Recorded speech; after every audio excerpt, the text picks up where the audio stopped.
I like to start by making one thing very clear. I want you to know that I am absolutely, incredibly, and totally awesome.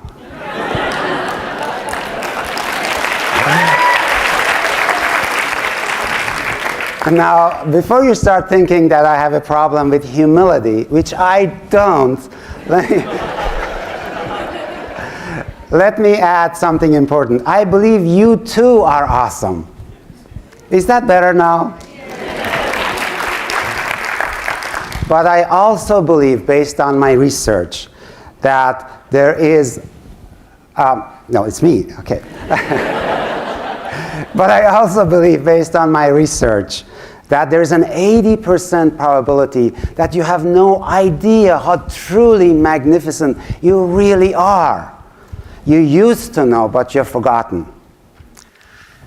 I'm here to show you the science behind how you gradually forget your true self, your true potential, and how you can rediscover and unleash an even happier and more capable version of yourself, the true magnificent you. Is that cool? Great. So I lecture on this topic right here at Stanford, and my work is based on extensive research in neuroscience and psychology. I like to show you my most important evidence proving that you used to know how amazing you really are. Would you like to see that evidence? Well, here it is. Do you think she knows how magnificent she is? Absolutely, she is radiating with it. What about him? Do you think he knows how magnificent he is? Every strand of his hair knows how magnificent he is. And what about these two? I know they know because they are my precious kids, Tisa and Kian. The point is this: you were born as a unique and magnificent being, and you used to know it. But what about this one? Do you think he knows how magnificent he is? He actually has no clue. He used to know, but by the time this picture is taken, he no longer remembers. By the way, this is me. Adorable, right? I told you. So why and how did I begin to forget who I really am? I was born a happy kid in a troubled household. I lived with 4 siblings and my parents in a 2-bedroom apartment in a ghetto. My father was scary, angry, and unpredictably violent. My mother was always running around terrified. I wasn't getting much love. Now, since my life was in my parents' hands, it would have been absolutely terrifying for me to admit that they were flawed. So instead, a voice started forming in my head and saying that my parents were perfect, and the reason they didn't love me was because I was unworthy of their love. I now call this voice the judge. Of course, once the judge started judging me, it also had to start judging everybody else around me so that I would be less terrified. I grew up completely unaware that this judge character was beginning to take control in my mind. I only discovered 27 years later in an MBA class right here at Stanford. We were divided into groups of 12 MBA students sitting in a circle, sharing our emotions openly. One of my classmates in the circle turned to me and said nervously, "Shirzad, this is really hard for me to tell you, but I often feel harshly judged by you, and it really bothers me." I turned to him and said, "John, thank you so much for telling me this. This is very helpful feedback." In the back of my mind, I was thinking, well, of course you feel judged by me, you idiot. You are the biggest loser in this group. How else do you expect me to think of you? But then a second person, a third person, and a fourth person in the group said exactly the same thing. I kept thanking them politely while thinking, what losers blaming me for their insecurity. I did think like that, trust me. But somehow, the fifth person finally got through. All of a sudden I realized, oh my God, they are right. I judge everything instantly. This judge character in my head was constantly and brutally beating down not only others but myself. It was the invisible character in my head. It was the invisible lens that distorted my reality. And that discovery changed my life. Since this invisible character, judge character in my head, secretly sabotaged me, I called him a saboteur. I later discovered that in addition to the judge saboteur, there are 9 other saboteurs, like the controller, stickler, and victim. Even in a perfectly happy childhood, you still develop a couple of these saboteurs as coping mechanisms as a vulnerable kid.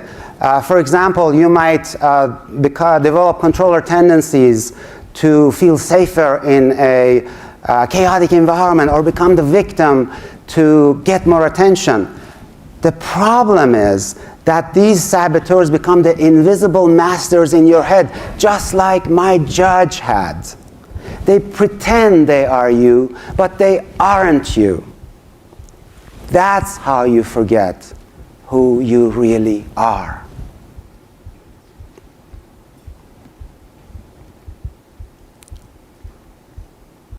A war is constantly raging inside your head between your saboteurs and your original true self, whom I call your sage.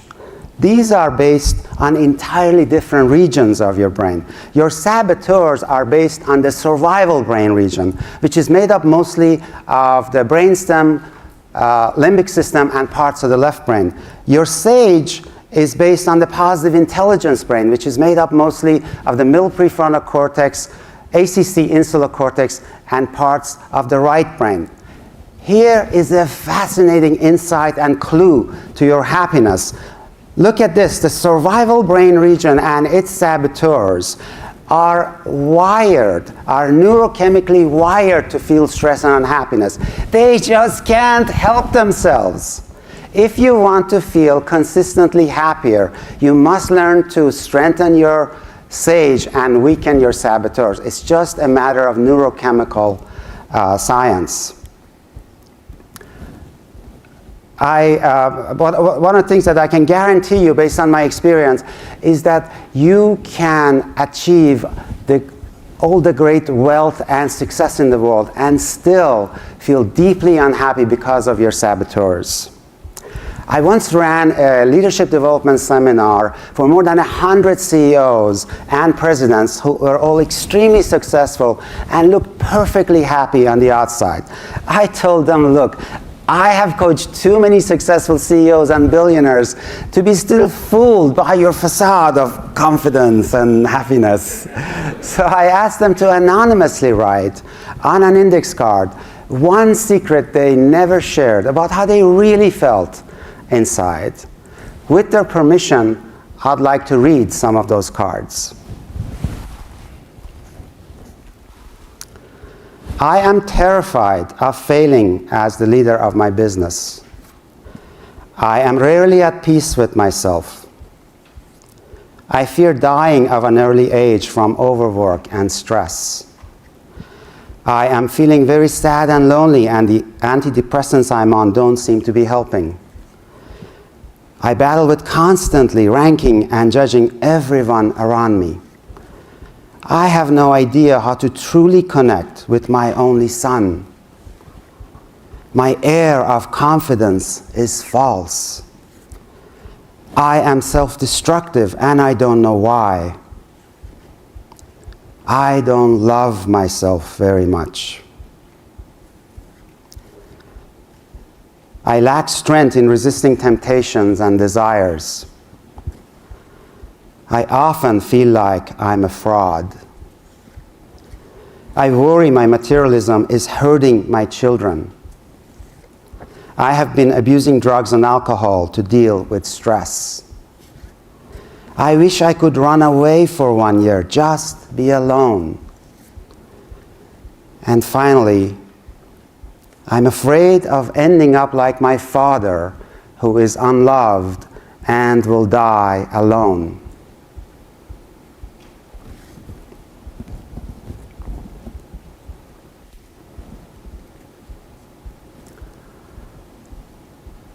This is the story of our lives, folks. I have worked with people ranging from these CEOs to people on the manufacturing floor without high school diplomas. Regardless of our level of wealth or success, these saboteurs are still there tormenting us. I used to think I was particularly broken and screwed up. What a relief to discover that we are all screwed up by our saboteurs.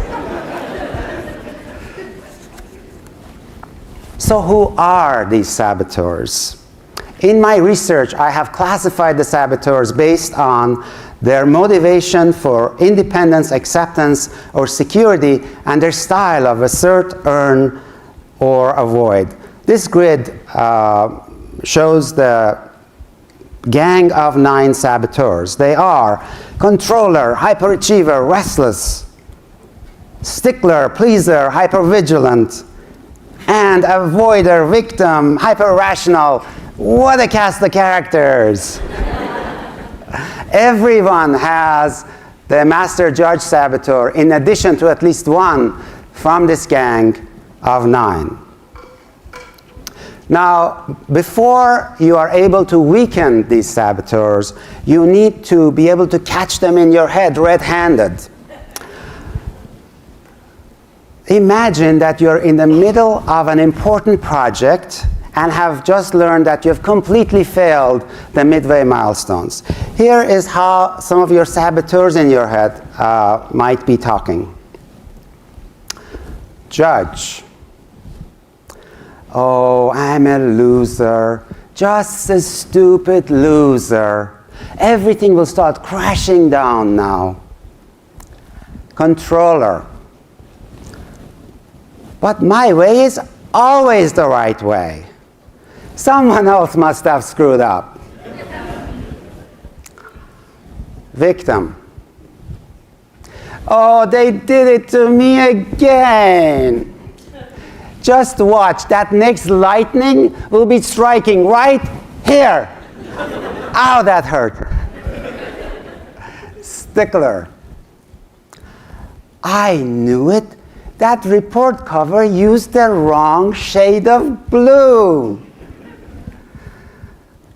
Avoider. Oh, there's still plenty of time. I wonder where I should go for lunch.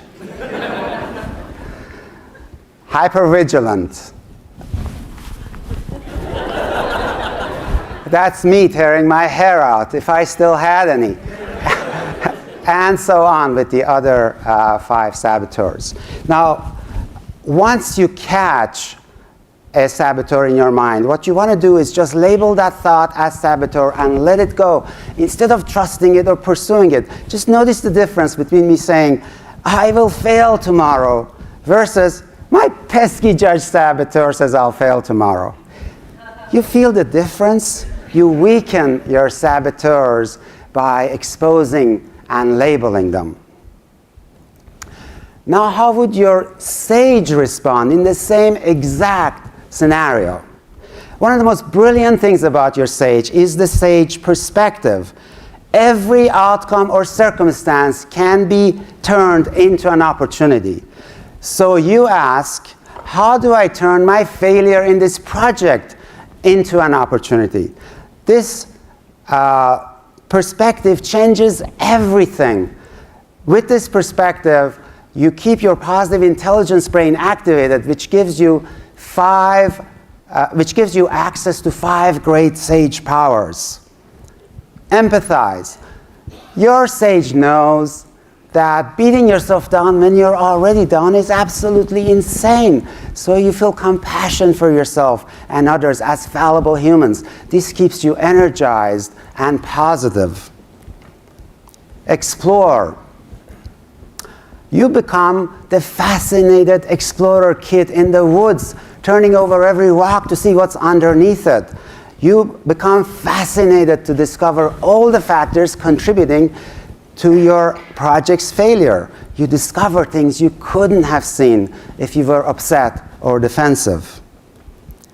Innovate. You become the innovative kid on the beach building sandcastles again. Since your positive intelligence brain is wired for creativity, you're able to take all of these discoveries about your project's failure into creative new solutions for the project. And in the interest of time, you would then navigate by choosing a direction and move into fearless, bold action. Your sage performs a lot better and remains positive even in the middle of this crisis. Now, you would only be able to perform this way if you have strong sage muscles. Functional MRI of the brain shows that one technique to build powerful sage muscles is to shift your attention to one physical sensation for 10 seconds, a few times every hour, a few reps an hour. This leads to some surprising recommendations. For example, if you want to perform better in your job, then really taste that bite of your crunchy apple. Really see the 100 shades of color in your friend's eyes. Or hug your loved one so attentively that you feel her heartbeat. This surprising link sounds too good to be true until you study the neuroscience evidence. In order to track your progress, we can now actually measure the strength of your sage muscles versus your saboteurs based on your emotions in a typical 24-hour period. We have defined this ratio as your positive intelligence quotient, or PQ. Independent researchers have now shown that with increased PQ, people are far happier and less stressed. They also perform much better. For example, 40%, almost 40% better in sales, and a third better in team performance metrics. Everyone can learn to strengthen their sage muscles with a little practice. And finally, you can help strengthen the sage in your loved ones. Unlike my daughter Tisa, my son Kian loves tickling. So I have invented a game with him where I start tickling him and stop only if he gives me all the right answers. So I start tickling him and ask Kian, why do I love you so much? He has learned to say, and he says, I don't know, Daddy, why do you love me so much? I ask, is it because you're so handsome? Now I know it's his mother's genes, right? You don't have to tell me that. And he has learned to say, and he says, no, Daddy, it isn't because I am handsome. I ask, is it because you get good grades? No, Daddy, it isn't. Is it because you're good in sports? No, Daddy, it isn't. So I go down a long list of his great qualities, and he keeps saying, no, Daddy, it isn't. So at the end, I pretend great frustration, and I say, so why is it, Kian? Why do I love you so much? And he has learned to say, and he says, Daddy, it's because I am me.